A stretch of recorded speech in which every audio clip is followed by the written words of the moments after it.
¿Qué tal? Buenas tardes. Estamos en una segunda clase, la clase del 15 de mayo, que a pesar de que es asueto, la vamos a hacer igual. Cualquier cosa después nos tomamos efectivamente el asueto, pero más adelante cuando ya estemos un poco más organizados. Esta clase la hemos llamado Monopolio, Imperialismo y Guerras Mundiales y vamos a checar un poquito de qué se trata. Vamos a hacer un breve repaso de la vez anterior y avanzar un poquito en el contenido de esta clase. Nosotros partimos de las lecturas sugeridas para la clase anterior, en donde se les pedía clasificar los conflictos, ¿sí? Y tenemos que la lectura de Vance and Grant, lo que estaban haciendo era clasificar los conflictos en términos de internos e internacionales, ¿sí? O sea, entre dos o más estados-nación o al interior de un estado-nación. Quiere decir entonces que lo que están tomando como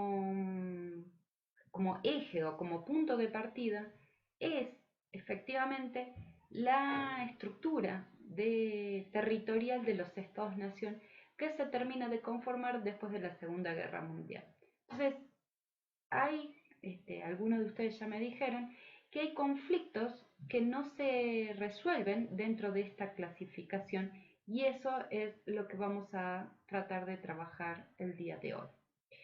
Entonces tenemos que Vence and Grant lo que dicen es, dentro de los internos a su vez hacen una clasificación de una minoría oprimida y explotada que reclama para sí el derecho democrático y entra en conflicto con una mayoría democrática. A una parte de la población se les niega o no se cumple en la práctica los derechos políticos, guerras nacionales de independencia contra las potencias coloniales europeas, una mayoría oprimida por estructuras de dominio tradicionales reacciona luego de la independencia nacional, pueden ser muchos de los conflictos en África, por ejemplo. Un derrocamiento interno elimina el atenazamiento que ejercía un poder central de los emperadores, gobernadores, etc. Luego, en los internacionales hacen otra clasificación que tiene que ver con una revisión de las líneas fronterizas, una intervención externa de guerras civiles o una intervención externa para imponer regímenes de su agrado. Piénsese en las últimas intervenciones de Estados Unidos en todas las guerras que ha habido últimamente, sobre todo en Medio Oriente por el tema del petróleo. Lo que estoy tratando de que ustedes analicen en este ejercicio, o lo que traté de que se hiciera en este ejercicio, tenía que ver justamente con esto, con entender o empezar a pensar, ¿no?, qué es lo que de los conflictos actuales es lo novedoso, qué es lo que estamos pensando cuando pensamos en términos de estados-nación, conflictos y violencia, que fue también el ejercicio que hicimos la clase anterior. Entonces, lo que vimos justamente es que, insisto, o sea, repito, los conflictos escapan a esta clasificación y la pregunta es ¿por qué? ¿Qué cambios ocurrieron para que esta idea de Vance y Grant no se acomoden tan fácilmente a Entonces, les quería mostrar un ejercicio que hizo un compañero de ustedes, donde este es el último que he recibido poquitos, la verdad. Algunos lo han clasificado en internos y externos solamente, algunos han hecho, digamos, hay distintas cosas, pero me interesa que vean un ejercicio bastante completo que hizo el compañero Iván Moreno, que justamente clasifica en internacionales y nacionales. Los nacionales son básicamente europeos y tienen que ver con el desarme o la descomposición o la balcanización que se le ha llamado a Europa luego de la caída de la Unión Soviética, y también ha puesto ahí a los países de Asia, digamos, a distintos conflictos en los países asiáticos. Luego, si bien miran arriba, tenemos los conflictos internacionales, obviamente la Primera y la Segunda Guerra Mundial como grandes conflictos que involucra a varias naciones. Y luego, efectos del dominio colonial europeo, que tenía que ver con esta de la descolonización de la que hablaban Graham y Benz, pero digamos llevadas al plano internacional. Y luego tenemos los conflictos posteriores a 1945 que hablan de la confrontación de la Guerra Fría y que involucra a su vez a países a países específicos. Luego tenemos los conflictos antiguos, que digamos es una cosa anterior, digamos. Y finalmente, lo que estábamos diciendo, lo que él clasifica como problemas contemporáneos de la globalización. Y aquí es donde, para este compañero, para Iván, estos son los que escapan, justamente, esta es la nueva clasificación que está colocando Iván en relación a contraponerse con lo que estaba diciendo Graham y Benz de los conflictos nacionales e internacionales, etc. O sea, hay una serie de conflictos que escapan efectivamente a esta diferencia entre lo internacional y lo nacional, que hacía énfasis fundamentalmente a el territorio dominado por un Estado-nación, se escapa justamente porque aparece el fenómeno de la globalización. Y eso es justamente una de las cuestiones que tenemos que ver el día de hoy. Nosotros habíamos dicho también, con las lecturas que todavía no tienen, pero que ya están plasmadas en la próxima clase, que tiene que ver con la lectura que van a ver de Robinson.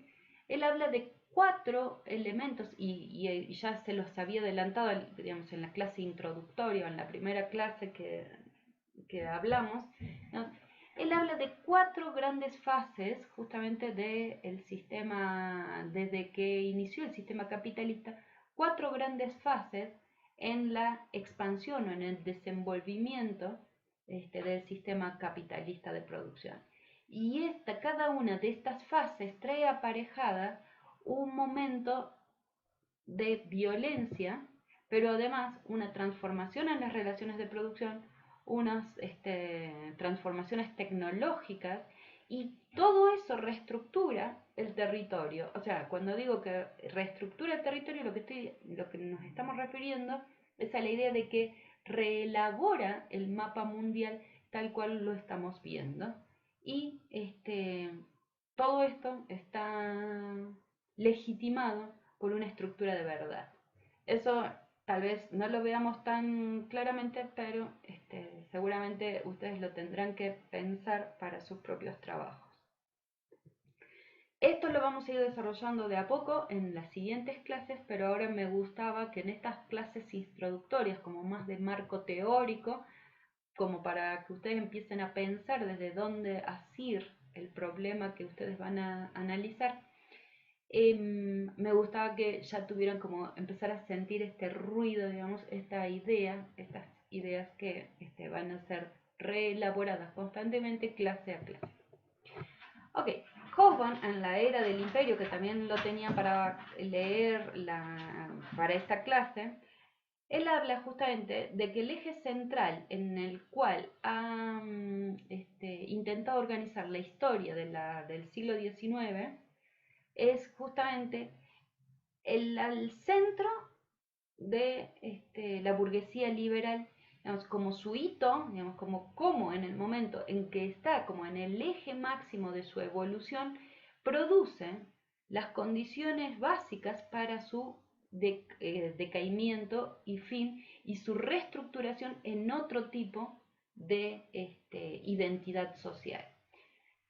Entonces, lo que tenemos también en Hobsbawm, que es obviamente una lectura más del estilo marxista, que va a ser la línea, digamos, de análisis del curso de Historia Contemporánea. O sea, los que están cursando al mismo tiempo van a tener materialismo histórico y historia contemporánea, van a tener esta posibilidad, digamos, de hacer un ida y vuelta al nivel teórico y al nivel empírico, si se quiere, de cómo una forma de análisis de la historia, que tiene que ver con esta cuestión que Hobsbawm se define a sí misma como una historia que intenta ser una historia analítica, bueno, va y viene en términos de teoría. Entonces, lo que estamos tratando de englobar justamente, que en el siglo XIX y en el siglo XX, bueno, sobre todo el fin de las dos guerras mundiales, lo que da fin, ¿no?, es al fin de los imperios, sobre todo obviamente la Primera Guerra Mundial, y eso tiene que ver con la identidad social que sostiene a estos imperios, que tiene que ver con la burguesía liberal. Luego, dice Hobsbawm, la era del imperio se halla dominada por estas contradicciones.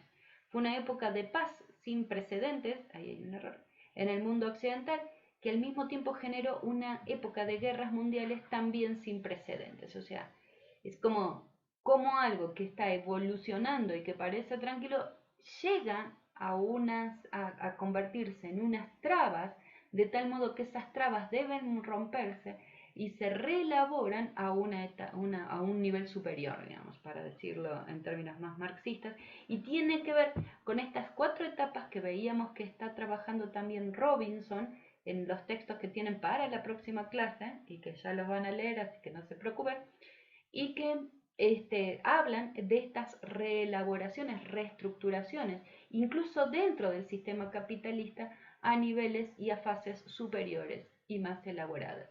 Y entonces podríamos pensar en este sentido en estas fases que nos está mostrando Robinson y que tiene que ver con la nacionalización del capitalismo, la internacionalización y en este momento la transnacionalización del capitalismo. Y también lo que vale, y podríamos asociarlo, digamos, para ampliar un poco esta idea, tiene que ver también con las expansiones de los sistemas mundos de Wallerstein. Y las periodizaciones, obviamente, cada historiador va a modificar sus periodizaciones, o sea, dónde y cuándo comienza uno y termina, pero de todos modos el énfasis o el eje de los autores que estoy tratando de mostrarles es justamente la evolución del sistema capitalista de producción. Bueno, y de nuevo, y cuando hablamos de evolución, ¿a qué nos referimos? A la organización, al avance de esa organización, a las trabas que esa organización produce, a la necesidad de romper esas trabas y a la reorganización que se realiza producto de esas trabas. A eso nos vamos a referir cuando hablamos de revoluciones y cuando hablamos de transformaciones históricas. Entonces, podemos decir que el imperialismo fue o constituyó una fase, digamos, para Lenin fue la fase superior, pero, digamos, obviamente no necesariamente la última, porque la historia siguió, Lenin y compañía murieron y nosotros todavía estamos en el baile en el sistema predominantemente capitalista y cada vez más transnacionalizado y globalizado. Y entonces hacia allá, digamos, vamos a ir. Pero antes de llegar, tenemos justamente que Lenin habla del imperialismo, fase superior del capitalismo, en su texto, que van a tener también para leer para la próxima clase, y lo que nos está diciendo es justamente que el capitalismo genera competencia, o sea, que la fase imperialista es el capitalismo en realidad monopólico. El capitalismo produce monopolios debido a su necesidad constante de mejorar la competencia. O sea, como el capitalismo es competitivo necesariamente, lo que intenta es abarcar cada vez más territorios producto de la necesidad de convertirse en un capitalismo monopólico para así controlar la tendencia decreciente de la tasa de ganancia. Eso lo vamos a ver en materialismo histórico, pero para que se entienda esto de monopolio, lo que estamos tratando de decir, dicho así, marxismo brutal, es cuando los capitalistas compiten entre sí, lo que hacen es bajar el precio de las cosas, ¿no? Esto tiene muchas más otras cosas, pero lo voy a decir así brutalmente. Al bajar el precio de las cosas, baja el nivel de la tasa de ganancia. O sea, si yo estoy compitiendo por vender estos productos, lo que quiero hacer es efectivamente ganarle territorio o terreno a mi competencia, y entonces voy a tratar constantemente de bajar el precio de los productos, de abaratar los productos. Esta competencia por el abaratamiento del producto obviamente se eliminaría si yo soy monopólico. Si yo controlo el monopolio de la producción de algo, pongo el precio que a mí realmente se me antoja. Si no, pregúntenle a Slim, que es el hombre más, uno de los hombres más ricos de América Latina y del mundo de vez en cuando, depende de la revista Forbes y de las mediciones. Y justamente gracias a la posibilidad de tener una empresa monopólica, entre otras cosas obviamente, como es Telmex, en una connivencia con el Estado. Y dejamos aquí a Slim tranquilos y volvemos a entonces la tendencia o la necesidad o la aspiración constante del capitalismo es entonces convertirse en monopólico para poder controlar los precios. Esta tendencia justamente al monopolio genera su propia contradicción, porque al abaratar precios, abarata la fuerza de trabajo. O sea, para abaratar el precio, lo primero que se les ocurre, bueno, dentro de otras cosas, lo que se les ocurre, además de generar tecnología adecuada, cada vez más eficiente para producir más y mejor, lo que abarata, entre otras cosas, también es la fuerza de trabajo. O sea, lo que está abaratando constantemente es la mano de obra o el salario de los empleados. Al abaratar la mano de obra de los que están trabajando y producir renovaciones tecnológicas, lo que hace es producir más, pero sin producir al mismo tiempo las condiciones para que la gente compre lo que la empresa produce. Porque al reducir el salario está minimizando la capacidad de compra de los posibles consumidores, que son sus propios trabajadores o los trabajadores de otras fábricas o otros trabajadores que en realidad están subsumidos al sistema capitalista y por lo tanto están subsumidos a esta misma lógica de la competencia. Entonces lo que tenemos constantemente son crisis cíclicas del sistema capitalista. Entonces lo que estamos diciendo es que el capitalismo, a medida que avanza, produce constantemente, bajo su lógica de desenvolvimiento o de evolución, una contradicción, una crisis constante, una crisis cíclica, y estas crisis cíclicas justamente son las crisis de producción, o lo que se ha llamado la crisis de sobreproducción, que es, tengo empresas que producen mucho, que tienen mucha tecnología para producir miles y miles de cosas, pero no tenemos gente que las compre. Cada una de las crisis del capitalismo que hemos vivido es una crisis entonces del achicamiento del poder adquisitivo del trabajador, a la vez que el capitalismo avanza progresivamente en la instalación de más y mejores técnicas o tecnologías, digamos, para la producción de más y mejores cuestiones de consumo que a su vez no todo el mundo puede consumir. La salida a esta crisis de sobreproducción, las salidas a esta tendencia necesaria al monopolio justamente son la construcción de políticas coloniales y la construcción de los grandes imperios que hemos visto a lo largo de la historia. Entonces, para Lenin, y estoy tratando de hacer un resumen, no solo del imperialismo fase superior de Lenin, porque él pone muchísimos más ejemplos. O sea, cuando ustedes lo lean van a encontrar muchos ejemplos de todo esto, de cómo se generan estos monopolios, estas grandes empresas que se comen unas a las otras, que se concentran en grandes que se convierten en holdings, que se convierten, y actualmente obviamente que se convierten en empresas transnacionales, que eso también es lo que vamos a ver ahora en breve. Entonces, lo que decía es que estas crisis de sobreproducción, esta necesidad de construir el monopolio, esta competencia capitalista, lo que produce, según Lenin, es una política colonial, una política imperial.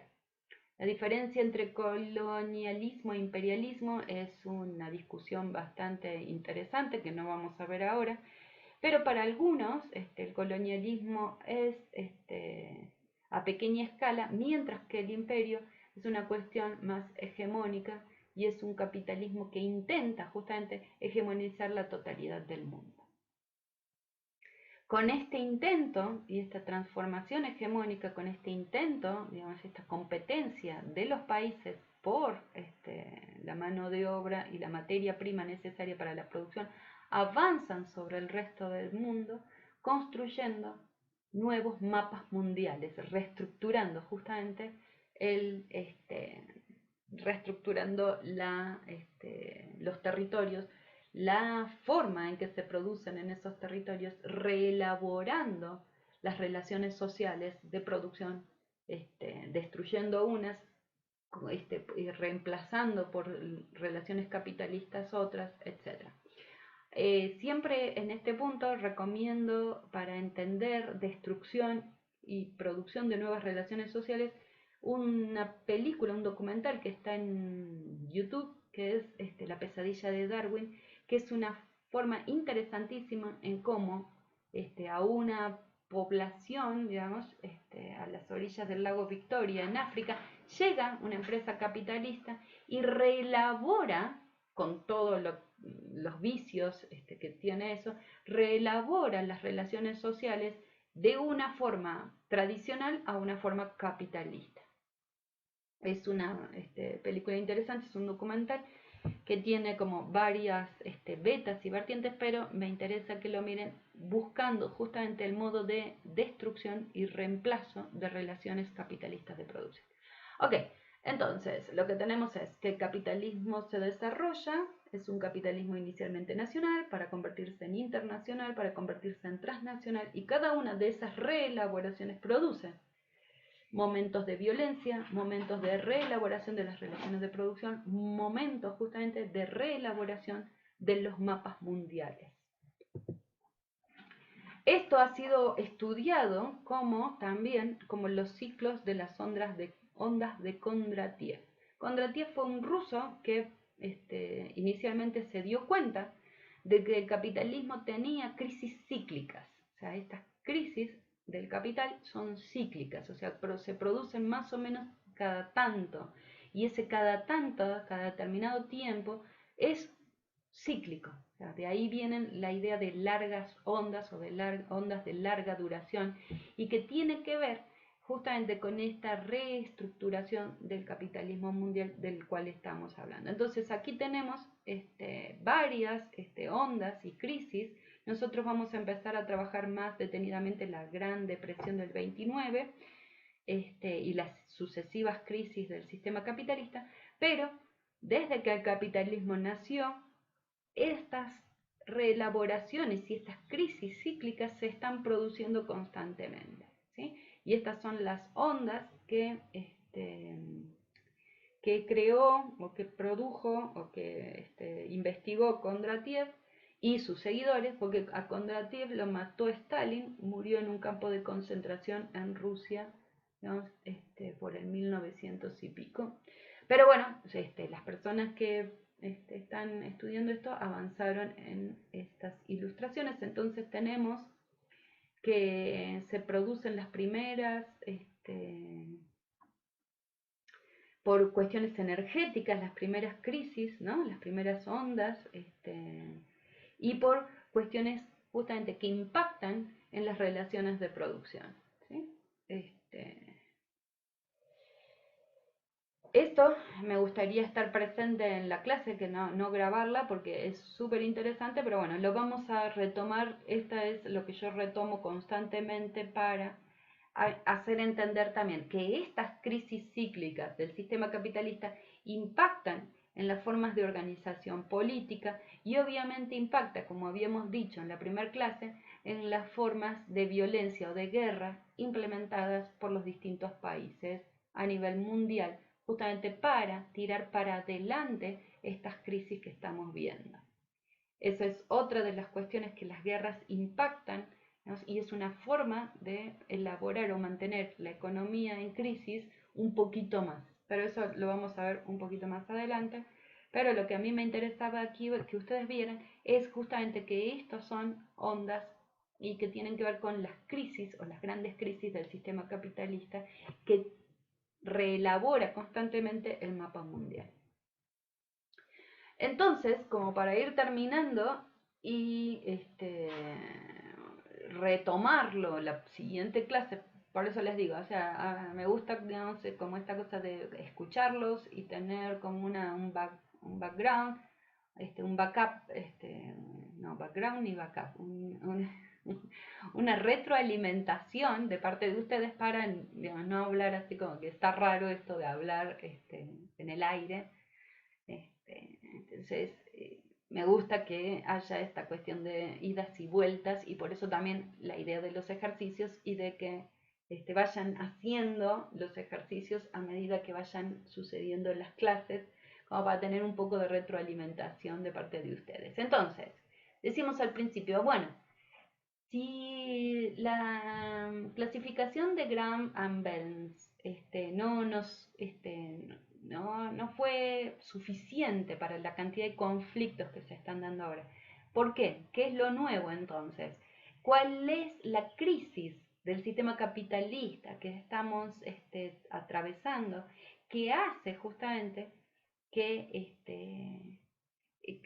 sea no muy fácil de clasificar los conflictos y que necesitamos nuevas categorías de clasificación para hacer entrar justamente a estos conflictos en esta nueva etapa, ¿sí? Entonces, es lo que ustedes van a hacer con sus propias investigaciones, o sea, intentar decir a dónde entra y por qué entra, cómo entra en esta forma de interpretar esta realidad. Cuando estoy pensando siempre en la idea de clasificación, pienso en esta cuestión que tiene que ver con Borges. Borges se burla un poco de los sistemas clasificatorios y se las voy a pasar la clase que viene porque no lo tengo acá a mano. Pero bueno, la clasificación es un modo en cómo observamos el mundo y justamente depende del mundo, de la estructura de conocimiento que tengamos en nuestra cabeza para comprender el mundo. Por eso empezamos con clasificaciones, a pesar de que a veces las clasificaciones viejas son graciosas, la verdad. Pueden llegar en realidad a hacer ver nuestra propia incapacidad de observar lo que es nuevo. Bien. Más allá del tema de las clasificaciones, lo que también quería decirles es estas 4 dimensiones que yo puse, digamos, que están renovándose constantemente y que tienen que ver con las relaciones sociales de producción. Y cuando hablamos de eso, hablamos de que lo nuevo en esta época es justamente la transnacionalización de la economía. Y el texto de Robinson que les voy a dar para leer tiene que ver justamente con eso, con las nuevas formas de transnacionalización, de producción transnacional y la necesidad de reelaboración de políticas a partir de un Estado transnacional, de una clase global transnacional y de unas nuevas luchas sociales transnacionales. O sea, lo que estamos viendo es una reelaboración de nuevo del mapa mundial y de un territorio. La tecnología justamente es otra de las transformaciones en cada una de estas fases de reelaboración del sistema capitalista y podríamos decir que lo nuevo en esta época es justamente la 4ª revolución tecnológica, la robótica, el reemplazo ya no de las fuerzas de los hombres y de la capacidad de manipulación de objetos, sino que la capacidad de inteligencia y de razonamiento, que tiene que ver con la robótica o la 4ª revolución tecnológica. Los grandes niveles de violencia que estamos viviendo, yo les decía en la primera clase que cuando empecé con esta pregunta, hace 10 años, un poco menos tal vez, no todo el mundo contestaba que no hay paz, o sea, que hay guerra, porque pensaban necesariamente porque es una pregunta tramposa la pregunta inicial de esta clase, que es si hay paz, o sea, como paz se asocia constantemente a guerra, entonces, si ustedes no ven guerra, entonces ven paz, o sea, una idea así. Pero cada vez más esta pregunta ha sido contestada de manera de que nadie casi ve paz, o sea, casi todos ven violencia. Y entonces, ¿qué es la violencia si no es una forma tal vez encubierta de guerra o una forma de reelaborar la imagen de guerra que tenemos? Y esa es otra de las cuestiones que me gustaría que vayan pensando. El territorio, ya dijimos, la decadencia de los estados-nación, la decadencia del gobierno de los estados-nación, la incapacidad de los estados-nación de generar sus propias políticas económicas, sociales, la incapacidad incluso de controlar su propia población, porque lo que decían es, bueno, lo único que no se ha globalizado es la fuerza de trabajo que se mantiene estable. Pero mantener a la fuerza de trabajo en un territorio ha costado la construcción de muros que además siguen siendo infranqueables, siguen siendo franqueables, o sea, los muros no son infranqueables. Estos muros construidos a lo largo y ancho de todo el mundo tienen que ver justamente con la necesidad de los estados-nación de controlar su propia fuerza de trabajo para mantenerla justamente a un bajo costo. Este control no es muy costoso, digamos, y forma parte de las formas de violencia que se están produciendo actualmente, porque la gente, digamos, de todos modos migra. O sea, hay migrantes, las grandes caravanas ahora que cruzaron por México, las grandes caravanas de sirios, de la gente que huye de los países en guerra, etcétera, etcétera, etcétera. O sea, migraciones hubieron siempre y son los grandes problemas sociales de este nuevo siglo, porque justamente no se va a parar y no se puede parar. Y por último, me interesaba también comenzar a pensar sobre las estructuras de legitimación de esta nueva territorio. Si uno dice, bueno, hay momentos en que entramos en crisis y se desestructura y hay aumento de la violencia, etc. Pero hay momentos en que vuelve a bajar y se construye como esta idea de paz, digamos, la Pax mundial, con la hegemonía de algunos de los países que hace como de equilibrio para las transacciones internacionales. Esto se necesita o se construye también a partir de una legitimación, una estructura de legitimación de lo que es la verdad, lo que hay que hacer, lo que es bueno para todos, etc. Y estamos en este momento en una crisis tan grande que lo que está primando o lo que hay como formas de darnos cuenta de lo que está pasando es justamente las falsas noticias y la idea de que estamos ante una posverdad, o sea, la incapacidad de la gente de analizar lo que está viendo como realidad y en realidad que esta realidad, valga la redundancia, está atravesada constantemente por ideologías o falsas ideas, como diría Mark Locke en algún momento de su libro hermoso de los Reyes Taumaturgos, que tal vez lo leamos para la segunda fase de este curso, que tiene que ver entonces con las formas de interpretación de lo real, con una nueva elaboración de la interpretación de lo real o de lo irreal, digamos, y como ascenso, como siguiendo esta cuestión, que me gusta pensar, y se las dejo todas así picando porque no está todavía elaborado como una teoría, pero la elaboración del miedo como un mecanismo de control social. ¿Sí? Estas cuestiones hacen que en este momento estemos así, yo dando clases a una camarita, mirando a una camarita desde mi casa, lo que me hace, digamos, pensar en que esto es una gran forma de violencia. Pero bueno, Más allá de esto, para la siguiente clase, para la clase del 15, del 22 creo que nos toca, sí, del 22 de mayo, lo que quiero es que me hagan una cuartilla, no más, en donde me describan brevemente cómo quedaría clasificado el conflicto que están eligiendo, que van a elegir o que les gustaría elegir, un conflicto solo. Ahora sí, cómo lo clasificarían, dónde estaría clasificado, en qué momento se encontraría y cuáles son las dimensiones que deberían utilizar para analizarlo. Este ejercicio máximo en la cuartilla, 1 o 2 párrafos, no más, cómo lo clasificarían, por qué y qué utilizarían para analizarlo.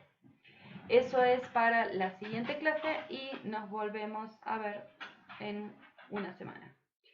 Gracias, adiós.